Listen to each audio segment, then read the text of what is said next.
Aujourd'hui, on s'en vient au Mont Loup-Garou en fat bike. On est présentement le 28 décembre et les conditions devraient être bonnes. On a eu de la neige, on a eu de l'humidité, donc ça devrait bien grouper.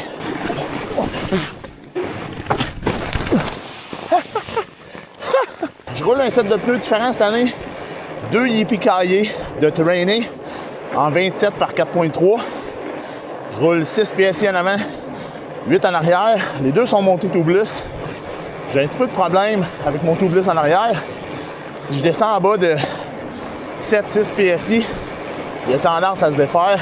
La première recherche et le feedback d'amis qui ont roulé du Terrain, c'est un petit problème qu'ils ont.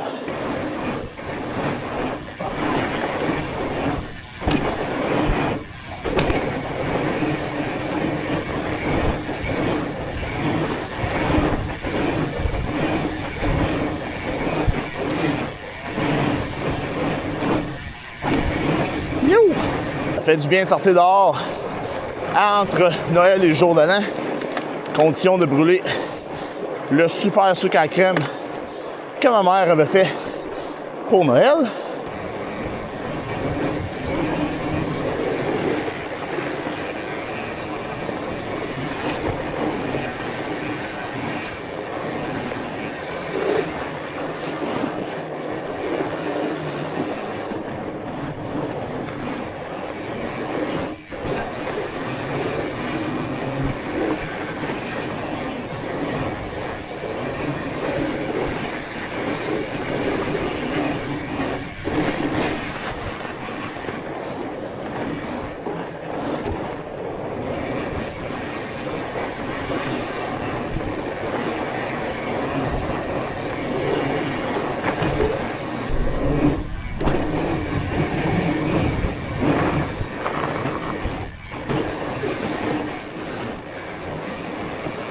Fat Garou est vraiment une belle boucle.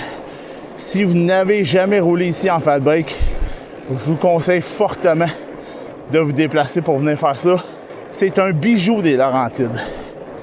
Je vous dirais que Fat Garou et Guy Luron sont mes deux réseaux préférés de fat bike dans les Laurentides. L'entretien est toujours excellent. Les berms sont bien faits. On a différents features.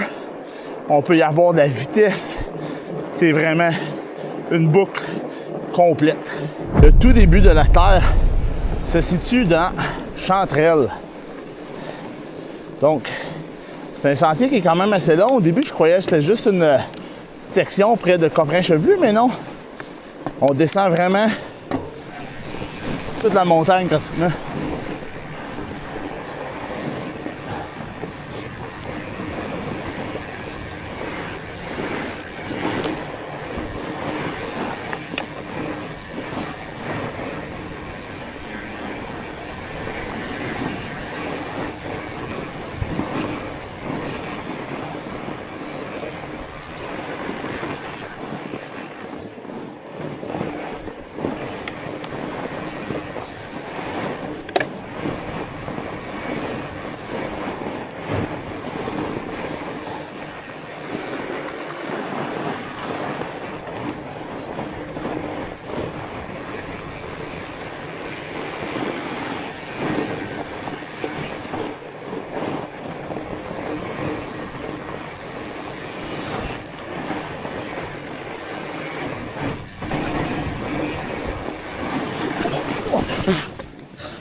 Ce qu'il faut savoir, c'est que le sentier est en nœud et très mou.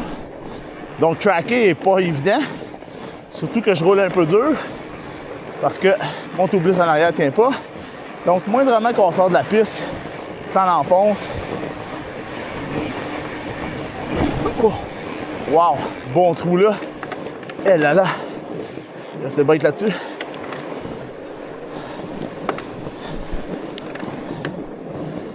Un des plaisirs de la Fat Garou, c'est vraiment les points de vue.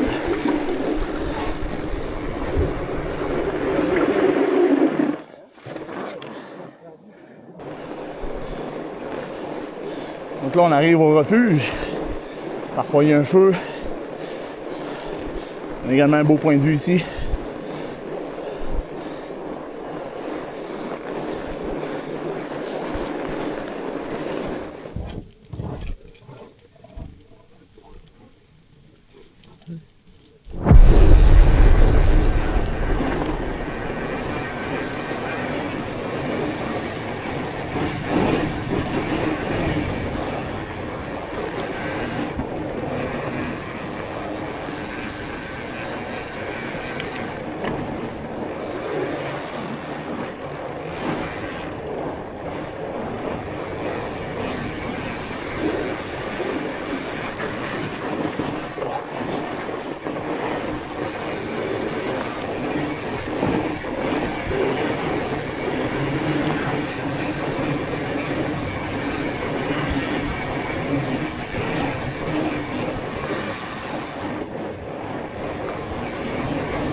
Oh my God, que cette section-là est fun. Encore cette saison, je roule mon super Panorama Chic Choc de 3e génération. Donc avec une géométrie un peu plus trail bike, ce qui donne beaucoup de confiance quand on descend. Ça reste un bike qui se pédale très bien, se manœuvre excessivement bien également. Je suis totalement encore en amour avec ce bike-là. C'est ma 2e saison dessus. Je trouve que c'est le meilleur fat bike que j'ai eu à date. Et j'ai eu le Rocky Mountain Blizzard. J'ai eu le Trek Farley 5. J'ai eu le Panorama Chic Choc 2. Et maintenant le Chic Choc 3e génération. Un élément que j'aime beaucoup de mon Panorama, c'est que c'est un bike qui est dessiné et assemblé à Granby au Québec. Oui, ça reste que c'est un bike qui est fait en Asie parce que l'expertise carbone, c'est là qu'elle est maintenant. Faut pas se le cacher, là. Toutes les bikes carbone viennent de l'Asie pour pas juste le plus bas de coût de production, mais aussi parce que l'expertise pour la fabrication est vraiment concentrée dans cette région-là.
Ah, fuck.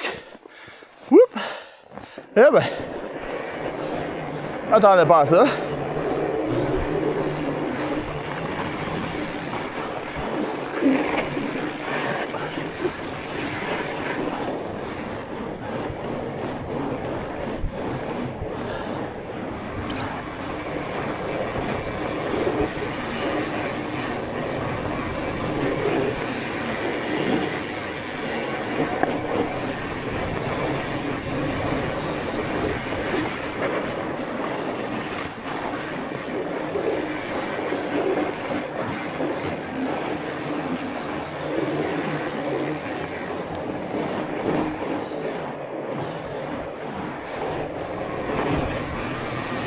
Un des plaisirs de cette année, c'est que la Mel est tracée pour le fat bike.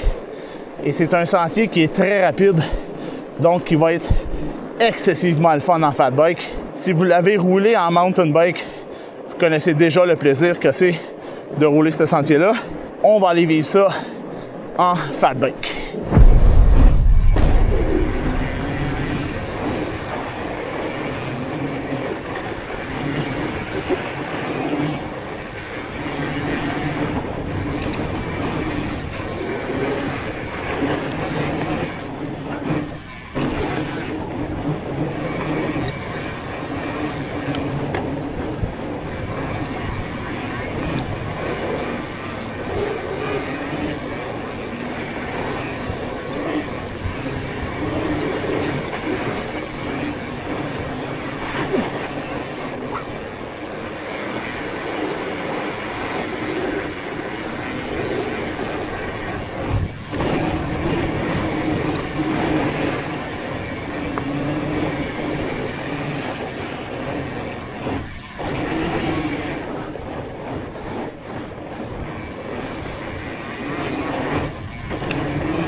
Un gros bravo à Plein Air Sainte-Adèle qui ont l'audace et les connaissances et l'expertise de faire un traçage incroyable ici et de nous donner le bonbon et le plaisir de rouler la Mel en fat bike. C'était deux amis très importants dans ma vie et de pouvoir renouer avec eux même pendant l'hiver, que ce soit par un sentier en leur honneur, c'est un plaisir pour moi qui est indescriptible. J'ai remarqué quand que j'ai embarqué dans la Mel et Frank qu'il y avait un nouveau sentier à droite qui s'appelle Petit Garou. Je suis allé m'informer au centre où est-ce qu'on achète nos billets et c'est un nouveau sentier pour se rendre justement à Mel et Frank plus facilement. C'est quelque chose qui a été demandé beaucoup cet été et c'est le fun parce que ça a été fait pour le fat bike cet hiver. Donc, on en regarde ça ensemble. Wouh!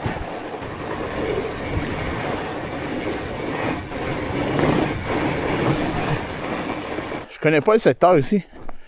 Fait que je suis curieux de venir voir qu'est-ce que c'est. Je comprends qu'un marais, c'est une zone humide. On veut faire attention, là. Ça veut pas dire que c'est gelé, mais waouh! C'est beau ici.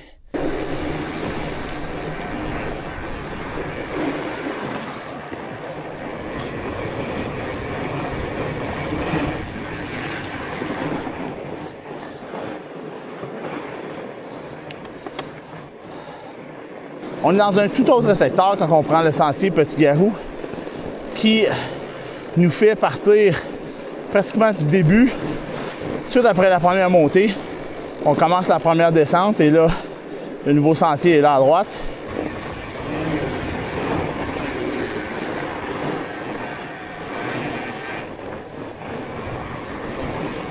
La question que je me fais poser souvent, c'est est-ce que je m'ennuie d'avoir une fourche en avant? Sur mon Blizzard, j'avais la fourche Lauf, qui est très stiff, cross-country, très efficace au pédalage. Sur le Farley, j'avais la Manitou, qui, oui, amortit bien les bosses et tout ça, mais je trouve qu'on perd beaucoup d'énergie au pédalage et quand on veut utiliser les vallons des sentiers pour prendre de vitesse.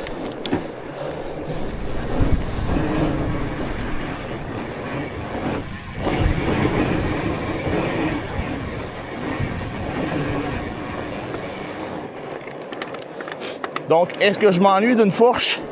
Ouais, c'est quand même plus smooth en avant, mais j'en mettrai pas sur mon vélo.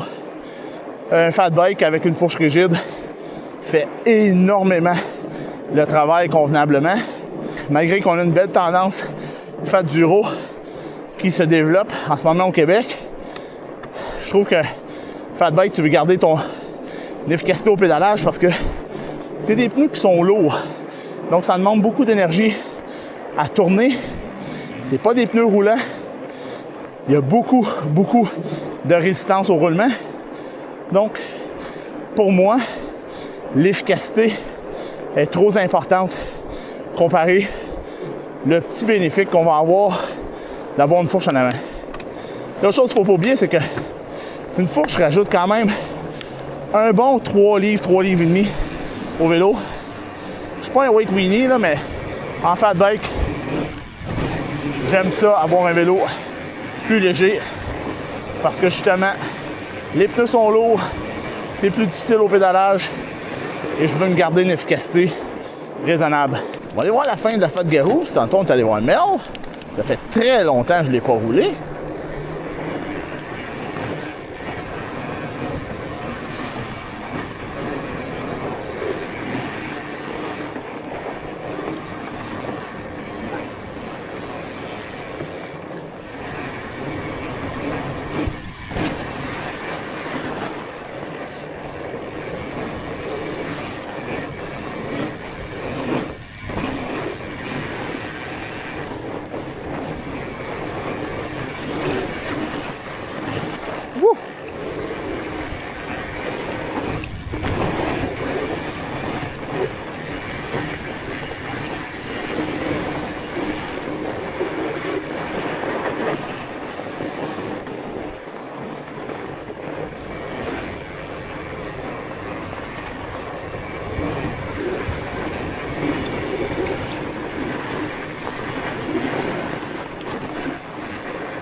Wow.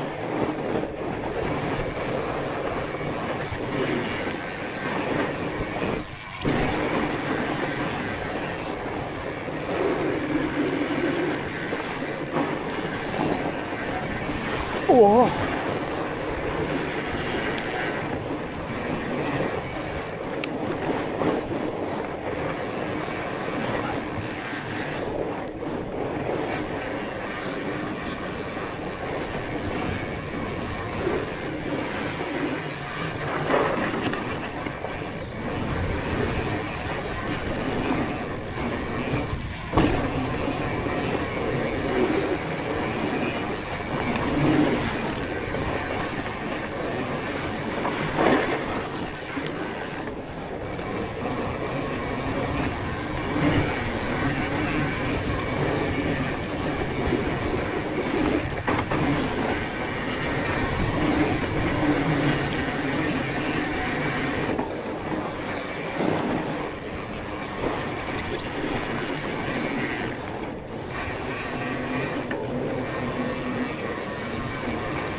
Et voilà ce qui termine ma journée au Mont Loup-Garou à Sainte-Adèle.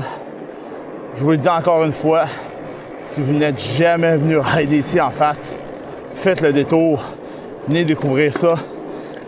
C'est vraiment un super beau réseau.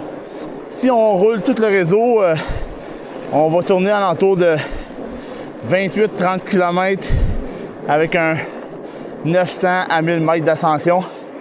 Donc, c'est une bonne journée sur le FAT si on veut faire tout le réseau. On s'en va donc dans la prochaine ride.